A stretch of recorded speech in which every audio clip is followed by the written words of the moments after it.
And we are live. Welcome back to the 9th installment of the Finish Line Formula Podcast, where we give you the ingredients to not only get you to the start line, but also to the finish, because we all love finishing. I'm here with the NOOSA Marathon boys. Let's get into it.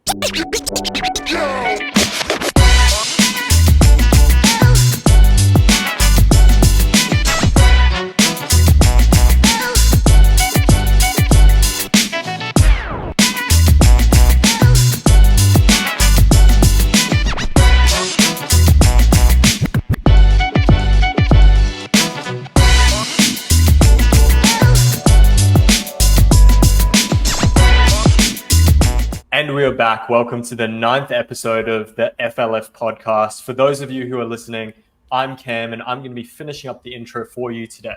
So, welcome to the show. Thank you, Cam. So, quick announcements before we get into it. Training week 8 is almost done.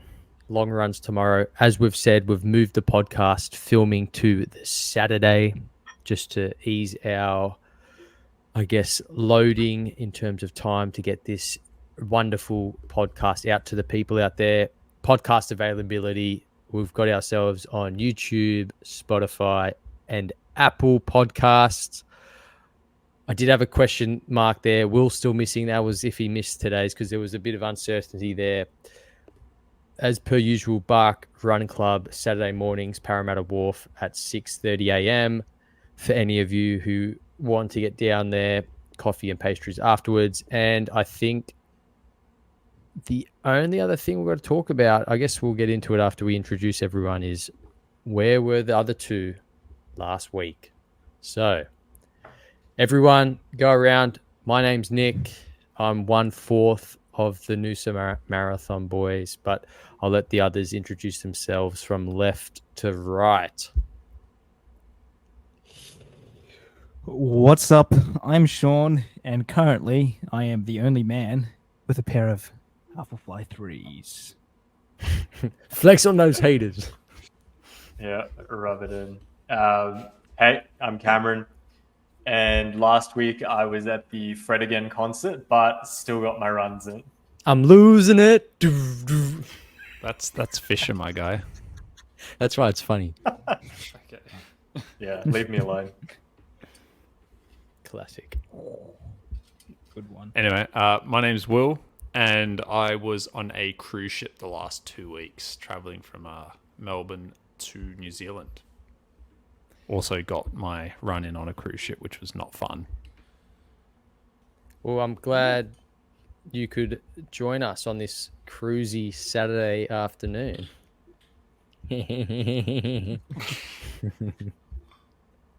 Anyway, the topic for today is following a training plan, and we're going to get into it a bit after we go through our week that was. But we're going to discuss realistic strategies on how to follow a training plan while still having a life.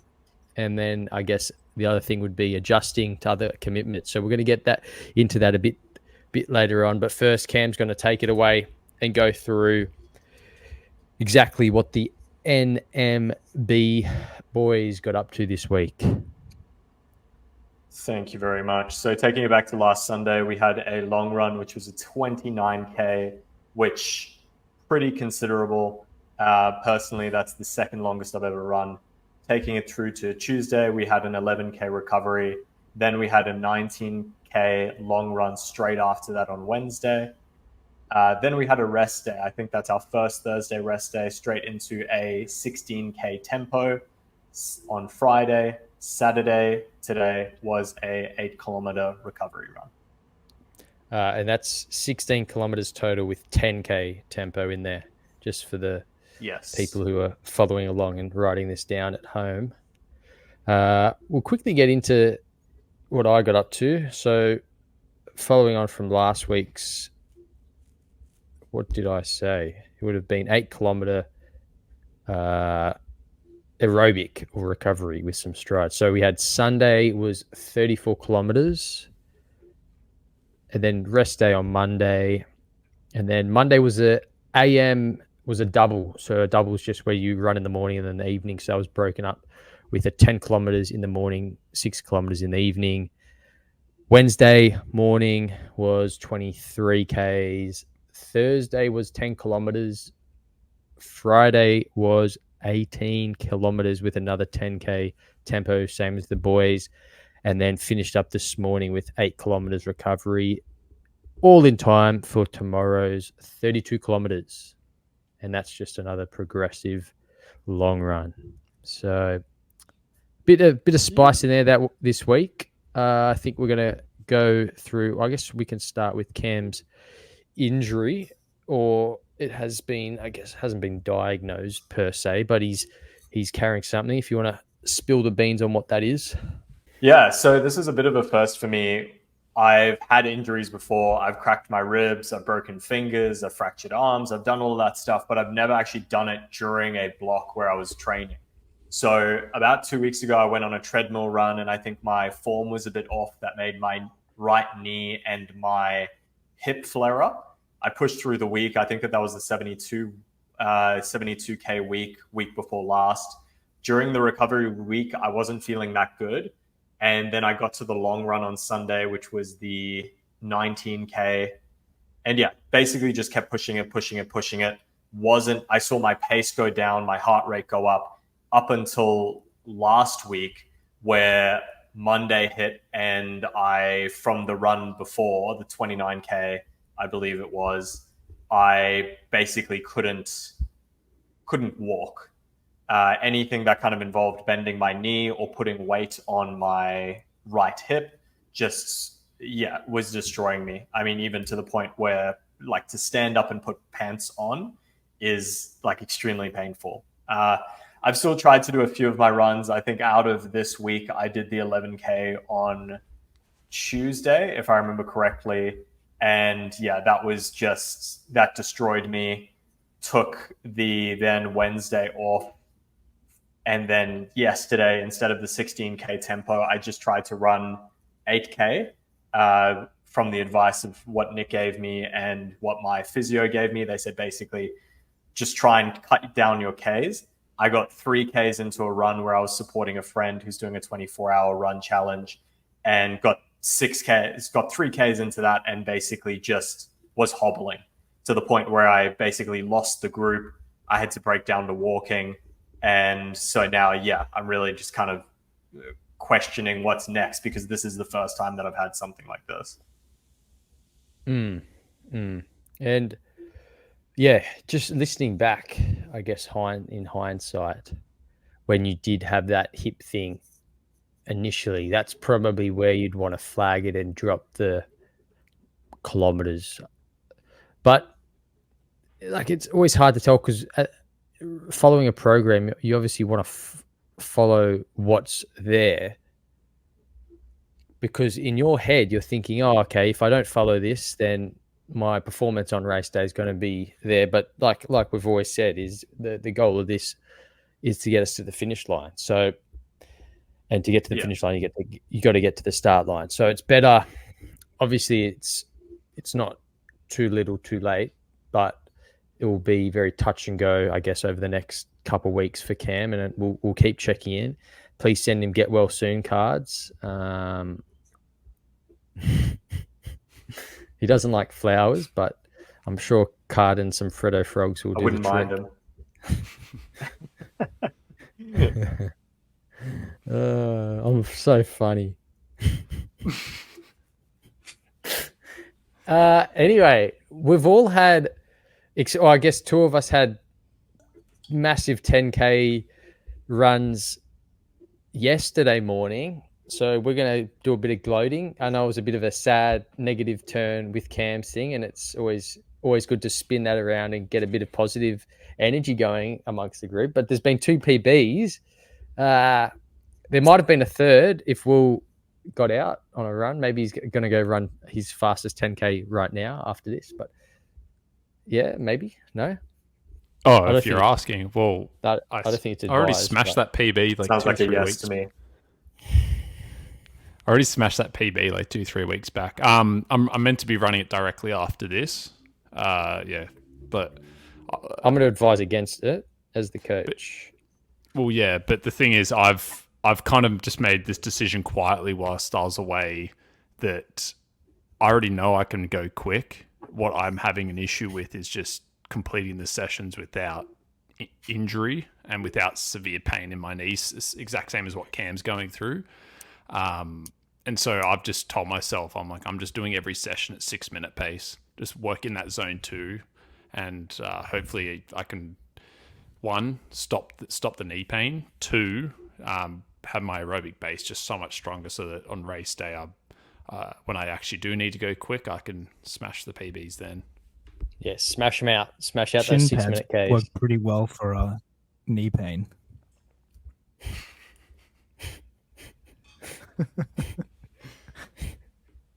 Anyway. Okay. Well, we'll go into it because we wanted to have a bit of a gloat. So Sean's going to have a bit of a gloat, and then I'm probably going to have a bit of a gloat as well. So Sean, what happened yesterday? So, got a roughly 3-minute PB on my 10K, which is now a 46:40. Which, I mean, for me, it's quick, and I'm super proud of it because I was saying to Nick the other day, and Cam can attest to this, the last time before this training block I tried to run 10Ks was at a run club where I was trying to go for a sub 50 and I was vomiting over a bridge halfway through. So Thou shalt not name the run club. Test. Yeah. Yeah. So You were close. I'm very happy with it. Very happy. Yeah. you How should be. good. That's a great time. That's good. So, and I guess for me, What about you, Nick? mate, huge. Anytime you get a mid-block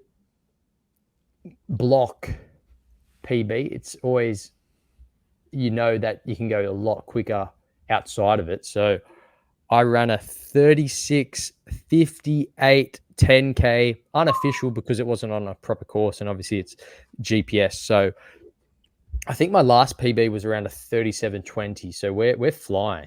Was that to get was that sub NOOSA? 30. Not was that the Gold Coast? No, that was. I think I did it. Because that one was like 38, I think.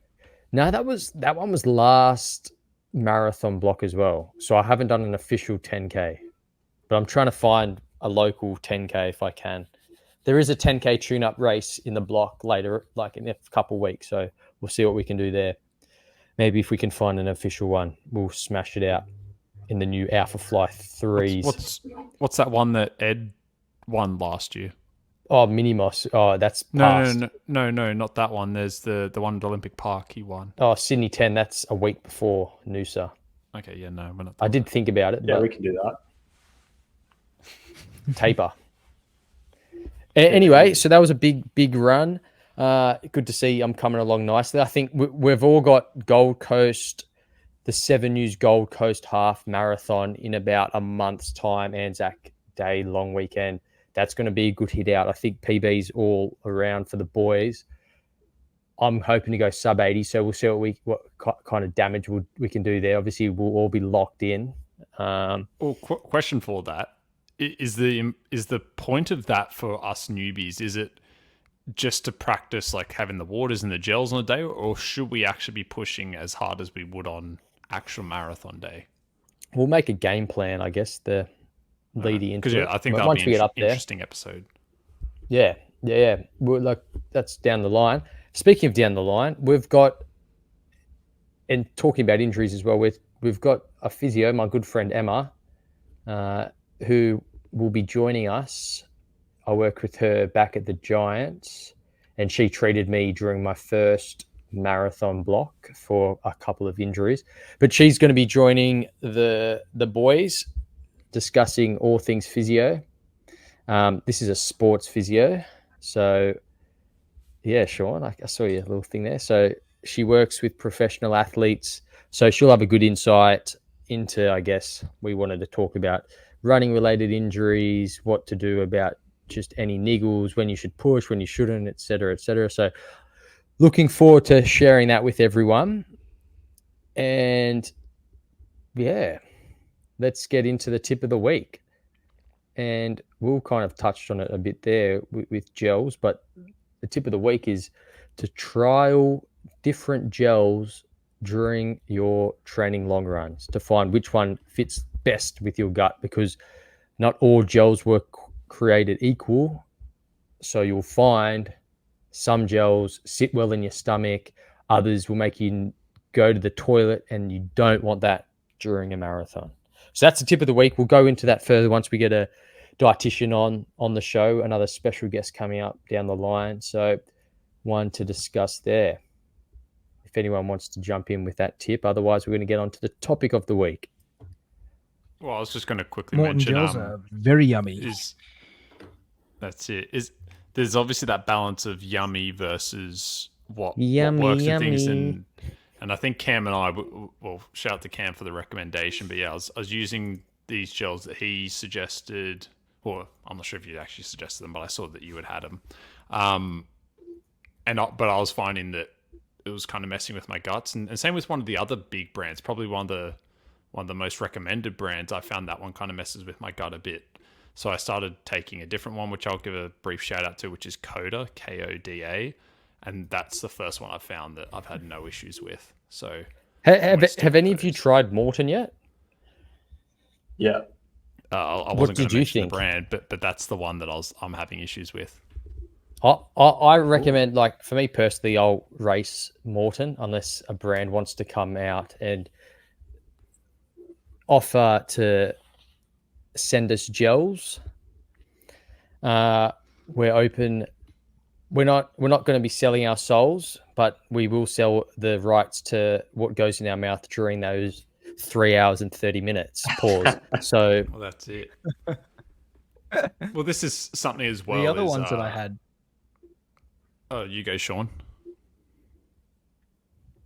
The other ones that I had, the Pure Sport hydration, those ones are also very nice. I haven't tried those yet, but when I went to Pace and chat with the guy there, he was suggesting to try that one as well. So that's next on my list. What I basically did, which I guess goes in line with the tip of the week, is go to your nearby nutrition shop or running boutique shop and just grab, like, speak to the shop person there, ask for their recommendations, and just kind of get one of each and of the different brands and see what works for you, or a couple each of the different brands, because that's exactly what I did, and that's why I've worked out what works well for me versus what doesn't. And I think the general rule, which I could say, is if it's cheap,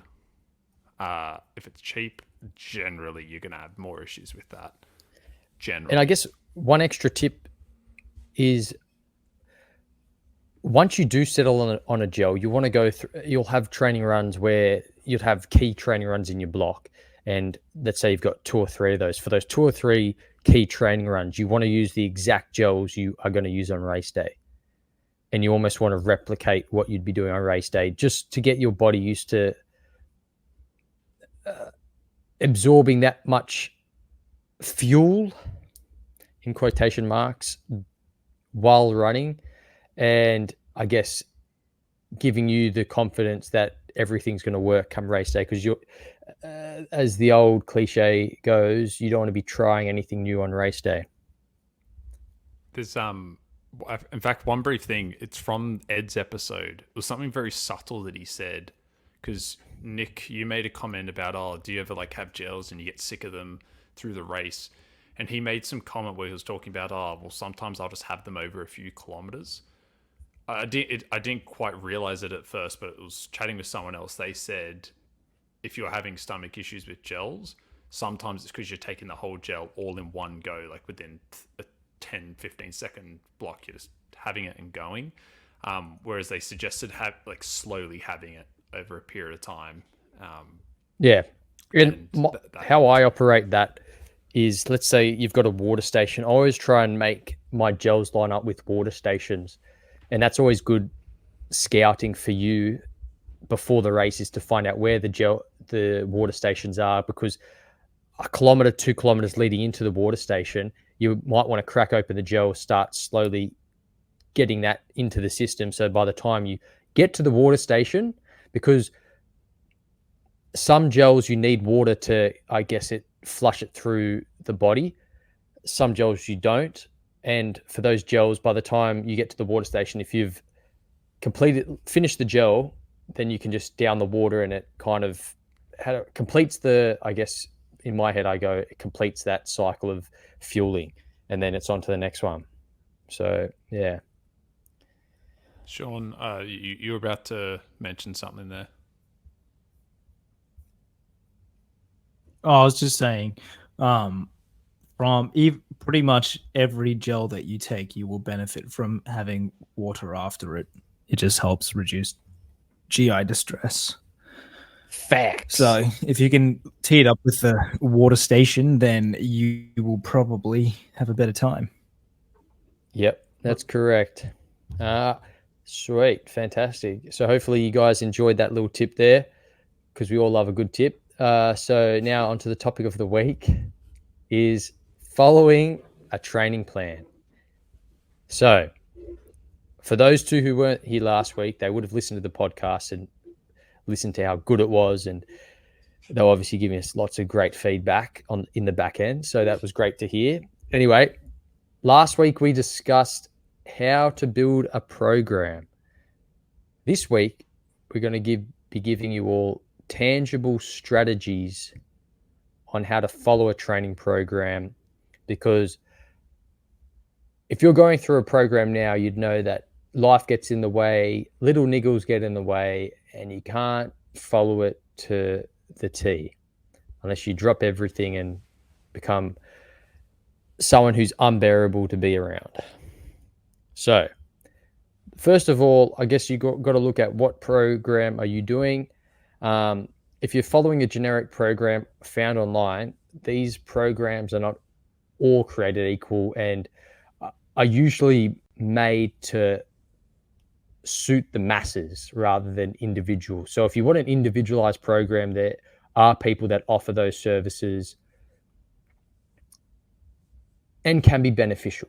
But if you're thinking about running a marathon, you've just picked up a generic program, you've got to, I guess, work it out to your daily life and what your current circumstances are.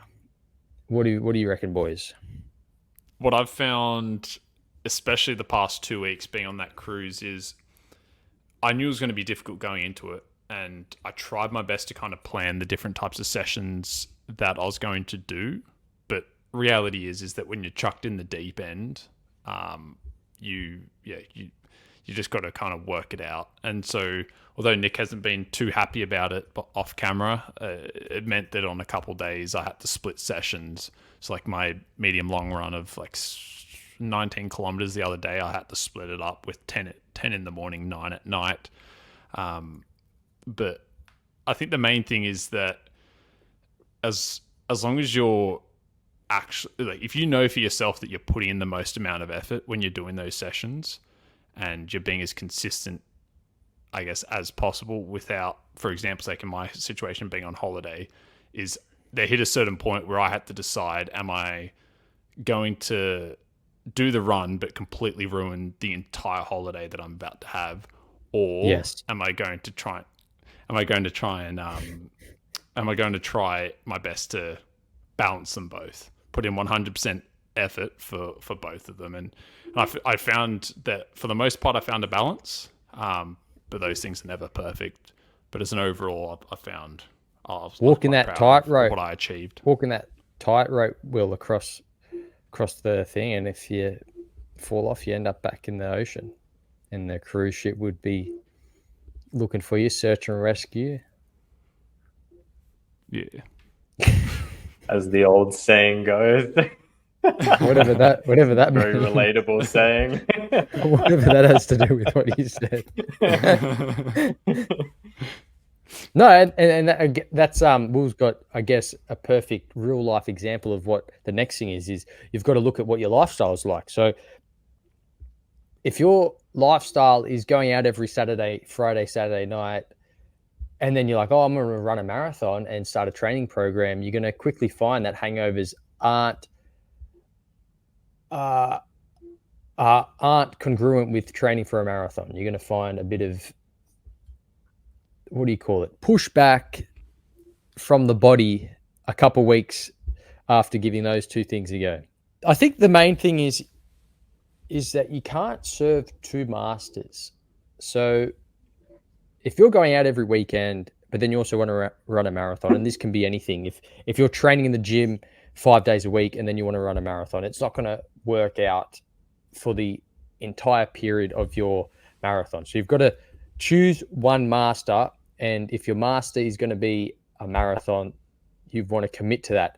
And to me, that's like a short-term physical training priority, is switching the short-term goal. Because if you, in the scheme of things, 18 weeks, which is like on the longer end of a marathon block, isn't that long in the scheme of things. The other thing is, let's say the people you associate with on a day-to-day basis aren't the people that support your goal and commitment to marathon training and running a marathon. You want to find like-minded people, because they're going to either drag you down and drag you back into that going out and partying every weekend, or they're going to get sick of you talking about your new running shoes you bought, and that's not cool for the people that are listening to that. So you may want to get new friends, and a good place to do that is by joining a run club. Shout out Bark Run Club on Saturday mornings. Quick, easy plug there. Let's go. It's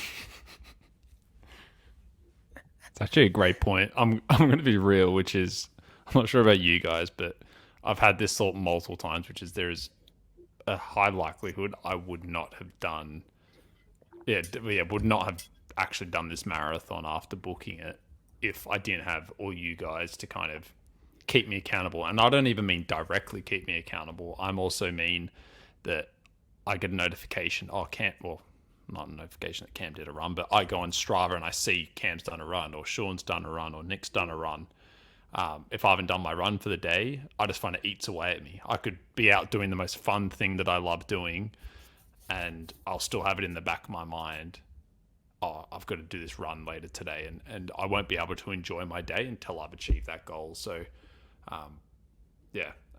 absolutely. Exactly what Nick said. Join Bark Run Club Saturday mornings. And the other thing is, and what we have here being the NMB group, is if you can put together and force your friends to sign up to a marathon. What I think the best strategy is if you're on a night out, everyone's drunk, you go, oh, let's sign up to a marathon. And then you get everyone to sign up, because when you have alcohol in your system and you're a lot more, what's the word? Agreeable, and you do stuff that you normally wouldn't do. So I find that's a great strategy to get people to sign up to marathons. This might be, oh, this sounds bad. Anyway, I've never used this personally, but I've heard it could be a good technique. Tell us how to make people more agreeable, Nick. That'd be great.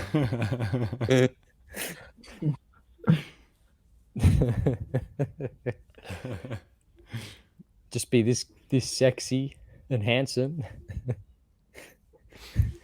Oh God. Okay, anyway, clap. Moving on. The other thing you want to be looking out for, and as we've discussed earlier, is you want to adjust for those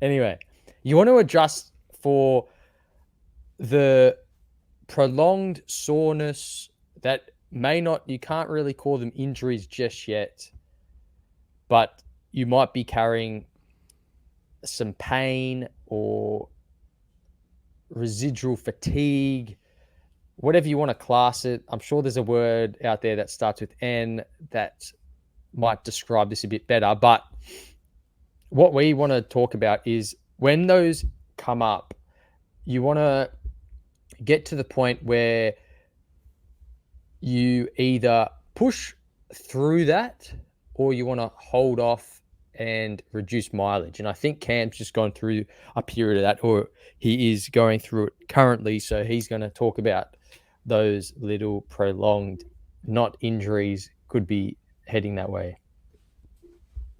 Yeah.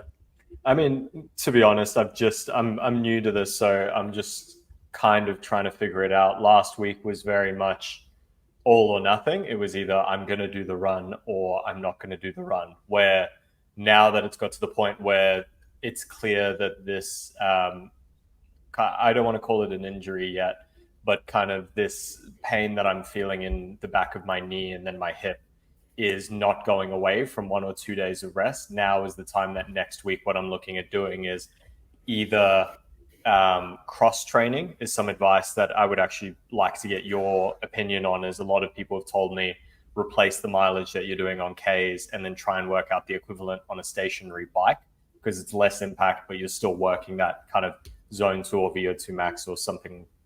So you'd be able to kind of talk on that better than I would. And other than that, if I feel like I can start to run, reducing those Ks by, say 30 to 50%, not doing tempo runs, that's going to be my plan for the next 2 weeks. And then we'll kind of reassess and go from there. I do think cross training is good, but I don't think, look, for short term, I think for short term it's good.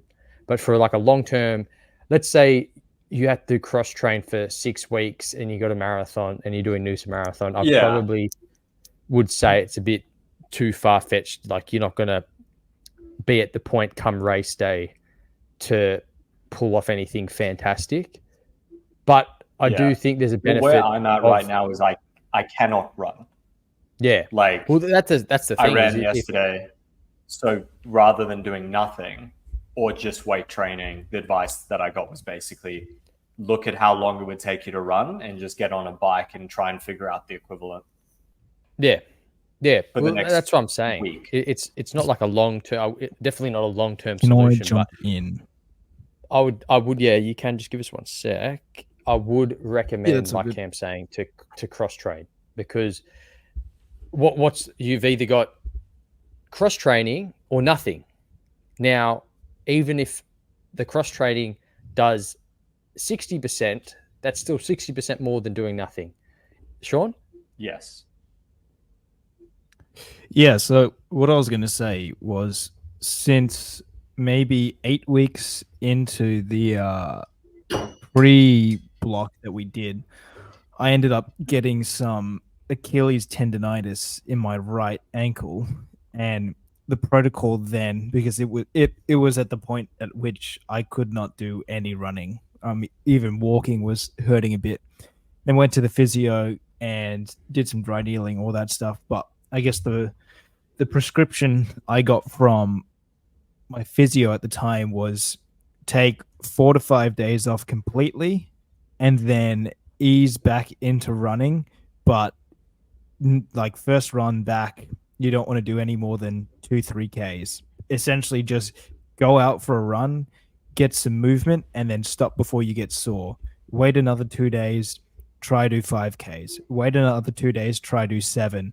And then it took about 2 weeks and I was able to get back to full volume. But I think, especially when you're talking about ligament or cartilage issues, which this is just anecdotal to what I did, a few days off is kind of mandatory, and then just similar to what a deload week is trying to do, allow your body to catch up to the injuries.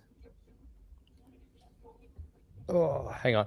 And speaking of that, I've just just to, I guess, make it make sense from a body's point of view, is you're most likely getting injured during something like this because your body's gone past the limit that it's able. So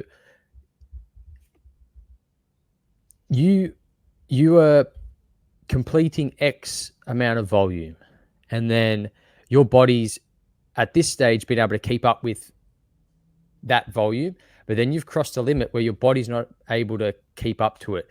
And that's where the injuries, that little space where you go over. If you stay over that too much, then that's where you get injured. And there's a whole science thing of what that's called. And I guess you could put it in quotation marks and call it overtraining. And you can overtrain for a small period, but then if it's extended for a long time, then that's where injuries can happen. So that's where Cam's hit, I'd say. And how do I put this is what you're taking time off does, it kind of lets the body catch up to that point of where it was able to match up again. And then slowly introducing it, you kind of set yourself up to that new benchmark because you've given yourself that time. So it may feel like it's a couple steps back or a step back, but in the grand scheme of things, you're actually letting your body adapt to that training level you were at. And then I guess it's balancing that fine line for the rest of the block. Yeah, that makes sense. And that's something that I think mentally I'm having to. That's something that I'm mentally having to kind of get over right now, is that going into this challenge, I always thought that it was going to be getting out of bed, putting your shoes on, going for the run. That was going to be the hard part. And now that we've got to the point that it's okay, put your shoes on, look at how many Ks you got to do, head out the door and do it. And as that becomes easier and easier, the more that you do it, the mental toll that it's had on me to then be let down by my body is something that I'm now having to learn how to deal with. Yeah. And you don't want to be burning the candle at both sticks. So at both. Oh my God. Both sticks, really. Both sticks. I think Ned Kelly said that once. I guess if it helps for Cam, one thing which I forgot to mention was that since being able to recover from the injury for the last 4.5, nearly 5 months, every single day that I wake up, I have one particular spot in my Achilles which is always sore. And every time I hop out of bed in the morning, I essentially have to hobble for the first 10 seconds. But with what Nick was saying about managing injuries throughout the block, that time off and that significantly reduced volume doesn't necessarily mean the injury is going to go away, but it might keep it at a level which is manageable for the rest of the block. And you've still got plenty of time to get that time off and then get back in. And I was saying this to Cam off camera, was that we're still a fair way out now to have the ability to take time off, a considerable time off, and still be in good stead for the start line in 10 weeks time. Yeah. No, I am thankful that it happened now and not 2 weeks out. But, because if it happened 2 weeks out, you'd probably just start the taper sooner than later, and then ride your way in. The other thing I guess we want to finish off this topic is a big takeaway for me is if you miss a training day, and this goes back to the lifestyle thing of you've got to prioritize the training block if you're going to make the commitment of running a marathon, is you never want to missing a training day to become a habit. And my whole thing is if you never miss 2 days in a row. So you might miss one day because you had a prior commitment that came up, family commitment, throwing an example out there, whatever example you want. But then if you got to run that day after or the day after that, you don't want to be missing 2 days, because then it becomes a habit, and then it's more of that mental challenge that you've got to get over. Yeah, very true. Just one more thing before we move on is, I know I've got the whole sayings, but one saying that I do want to put out there is Morton's thicker than blood. No. Morton. What? No, Morton's thicker than water. It is, but jeez. Facts. Blood's very thicker wise, than Morton, yeah. and Morton's thicker than friends. Water, blood. Oh, You what's gotta that put to saying? these Cat got your sayings. boot. I think that's another Anyway. Kelly quote. That seems Let's like a good close place this to one end it. out. Let's close this one out. There, as Cam said, let's end it. So, another great episode. You know what? I've ended all these ones. So, Will, take it away, mate. Well, thanks for listening, everyone. Yeah, if you could please promote the podcast on your socials, it really helps out. Like, significantly helps out with getting the word out to other people. At the end of the day, running's really becoming a popular sport. So, yeah, if you could share it with your friends, would mean the world to us. If someone's running a marathon and you think they would benefit from listening about any of the topics we've talked about in the preceding nine weeks, I'm sure there's one topic out there that has resonated with you. Just share it with your friend because they might pass it on to them, and then word of mouth, this podcast blows up and we're bigger than Logan Paul, and that would be fantastic. So, absolutely. So, the actual Instagram account for us is the Finish Line Formula. So @ symbol and then the Finish Line Formula, and I think that's on both Instagram and TikTok. Even though we don't post anything on TikTok. Yeah, well, not yet anyway. From left to right, so we've got Sean. His Instagram is @into Sean's mind. Sean spelt SEAN. And then you got Nick. So his one's got big Nick energy. And then you got Cameron, who's @Cam Schrodes. I have no idea how to spell his surname, so just check the. It'll be in the description box down below. And yeah, similar to what we mentioned before. Obviously, if you could share it with your friends, would mean the world to us. If you can also subscribe, rate, review. We're not begging. Whether it's positive or negative, it all adds to the algorithm. So we appreciate any comment that you leave. Have a great day. Shout out to the people out there, all the listeners. We love you all. We love the NMB boys. Catch you soon. NOOSA Marathon 2024, 25th of May. Let's go. Stay locked in. See ya.